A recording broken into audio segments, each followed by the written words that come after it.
IDFC first bank limited. अब IDFC first bank के investors लगातार इस बात को लेकर कंफ्यूज हो रहे हैं कि कंपनी पिछले कुछ सालों से लगातार अच्छे रेवेन्यू ग्रोथ तो हमें दिखा रही है, बट कंपनी के प्रॉफिट ग्रो क्यों नहीं हो पा रहे हैं। इनफैक्ट प्रॉफिट में ग्रोथ छोड़ो, डी ग्रोथ कंपनी लगातार रिपोर्ट कर रही है। और ऐसा नहीं कि सिर्फ हमें आईडीएफसी फर्स्ट बैंक में ये चीज़ें देखने को मिल रही हैं, और भी काफ़ी सारे बैंक्स हैं जिसमें भी ये सारी चीज़ें हमें दिख रही हैं, जिसमें आरबीएल बैंक आप ले सकते हैं, सॉरी आरबीएल बैंक, उसके अलावा बंधन बैंक, आईडीएफसी फर्स्ट बैंक तो है ही, उसके अलावा Equitas small finance bank, IndusInd bank, ये सारे। और ये सारे बैंक्स को लेकर 2026 के फाइनेंशियल ईयर में जो ईपीएस की एस्टिमेट थी उसको 41% से लेकर 95% तक कट किया गया है। क्यों कट किया गया है भाई? क्योंकि इनके जो फोकस हैं वो अनसिक्योर लोन में हमें काफ़ी ज़्यादा देखने को मिलते हैं, और इस वजह से उम्मीद है कि पिछले कुछ टाइम से जो लगातार कंपनी के प्रॉफिट डैमेज हुए हैं अनसिक्योर लोन बांटने की वजह से, वो वंस अगेन 2026 के फाइनेंशियल ईयर में भी देखने को मिल सकते हैं। और आईडीएफसी फर्स्ट बैंक का जो ईपीएस एस्टिमेट था उसको 41% से कट किया गया है।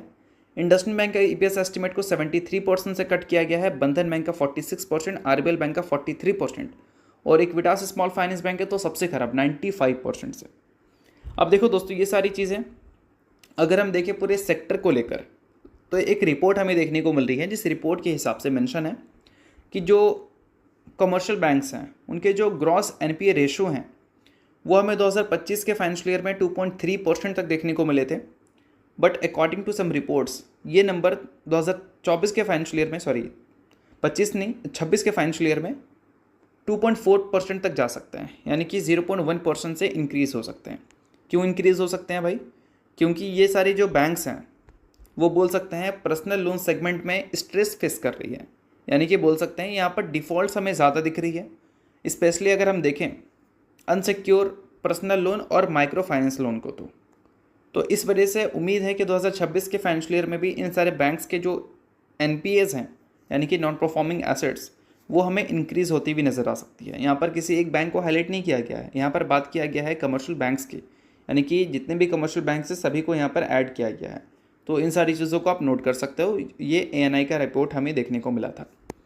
अब देखो दोस्तों, इन सारी चीज़ों को काउंटर करने के लिए आरबीआई का काफ़ी बड़ा फैसला हमें आने वाले कल में देखने को मिल सकता है, क्योंकि एनपीए अगर लगातार बढ़ेगा तो आरबीआई इससे कभी भी खुश थोड़ी होगी। वो तो ऑलरेडी एक डेटा रिपोर्ट कर चुकी है जिसमें माइक्रो फाइनेंस लोन में 50,000 करोड़ तक की डिफ़ॉल्ट हमें देखने को मिली है। तो आगे चलकर लोन बांटना काफ़ी स्ट्रिक्ट हो सकता है इन बैंक्स के लिए, पर्सनल लोन और माइक्रो फाइनेंस लोन अगर हम उसकी बात करें तो। और अभी के टाइम पे कुछ रूल्स के हिसाब से मल्टीपल पर्सनल लोन आप ले भी नहीं सकते हैं। आरबीआई के न्यू नॉर्म्स हमें यही दिखाते हैं।